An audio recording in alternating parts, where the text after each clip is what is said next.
বিসমিল্লাহ।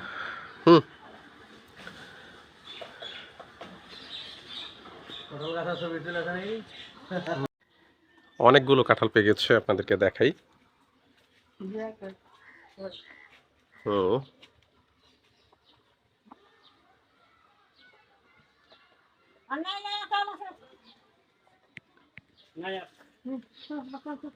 তো কাঁঠালের দাওয়াত রইল আপনাদের, চলে আসেন।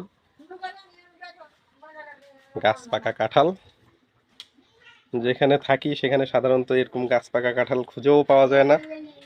বাজারে যা পাওয়া যায় এগুলা কোনো গাছে পাকা নাকি বাসায় তারা পাকিয়ে নিয়ে আসে তা বোঝাও যায় না। বাড়িতে আসলে এরকম রসালো গাছ পাকা কাঁঠাল খাওয়া হয়। আমাদের বাড়িতে সবসময় এরকম কাঁঠালের সমারোহ থাকে। একসময় অনেক বেশি কাঁঠাল ছিল গাছ, এখন সেই গাছগুলো আর নেই। আম গাছ আছে এদিকে, এই যে আম পেকে পড়ে আছে দেখেন, টসটসে আম পাকা। অথচ যেখানে থাকি সেখানে ফরমালিনযুক্ত আম, কাঁঠাল, দামও কেমন অনেক বেশি। আর এখানে আসলে মনে হয় এগুলার সমারোহ।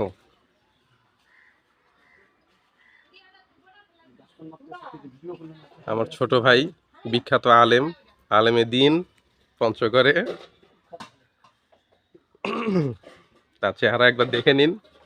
এদিকে দেখ হুজুর, আপনাদের পরিচিত সুপরিচিত সুলতান মাহমুদ সৈয়দ মোহাম্মদ সুলতান মাহমুদ, তার একটি ইদানিং বই বের হয়েছে সিয়াম সাধনা। আপনারা হয়তো বইটি দেখেছেন, সময় পেলে বাজার থেকে সংগ্রহ করবেন। হুজুর, আপনার সিয়াম সাধনা বইটি নিয়ে দুই একটি লাইন বলুন আমার দর্শকদের উদ্দেশ্যে। আসসালামু আলাইকুম রহমতুল্লাহ। আমার যারা শুভাকাঙ্ক্ষী আছেন সকলে জানেন, এইবারের রোজার আগেই আমার প্রথম প্রকাশিত বই সিয়াম সাধনার ও তাকওয়ার শিক্ষা যারা নিচ্ছেন তারা অবশ্যই জানাবেন বইটা পড়ে কেমন হচ্ছে। আর অনেকজন এর রিভিউ আমাকে জানিয়েছে যে তাদের কাছে অনেক ভালো লাগছে এবং চমৎকারভাবে অধ্যায় অধ্যায় লেখা হয়েছে। সবাই নেওয়ার চেষ্টা করবেন ইনশাআল্লাহ। ধন্যবাদ ছোট ভাইকে। তো প্রিয় দর্শক, ভালো থাকবেন, সুস্থ থাকবেন। আসসালামু আলাইকুম, আল্লাহ হাফেজ। আমি আর সুলতান মাহমুদ এবং আমার ভাতিজা আরমান, আমরা তিনজন মিলে একটি কাঁঠাল অলরেডি খেয়ে শেষ করে ফেলেছি। এখন আরেকটি কাঁঠাল শুরু করব খাওয়া। দেখা যাক কতক্ষণের মধ্যে আমরা শেষ করতে পারি। স্টার্ট।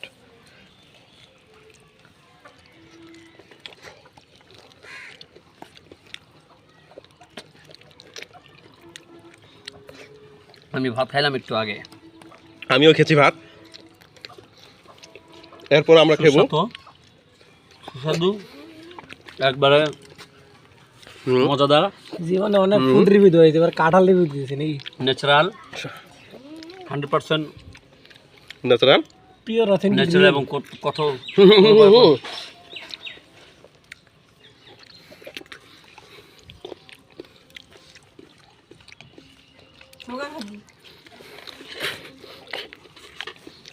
দুইটা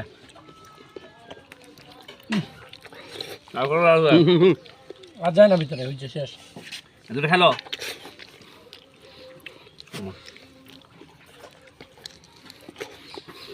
কটা খেয়েছি দেখাই তিনজনে। 1 2 3 4 5 6 অলরেডি আমরা 8 9 দুইটি কাঁঠাল 10 শেষ করেছি। 12 13 14 15 16 এর মধ্যে পরের কাঁঠালটি 1 মিনিট 25 সেকেন্ডে শেষ হয়ে গেল। 21 22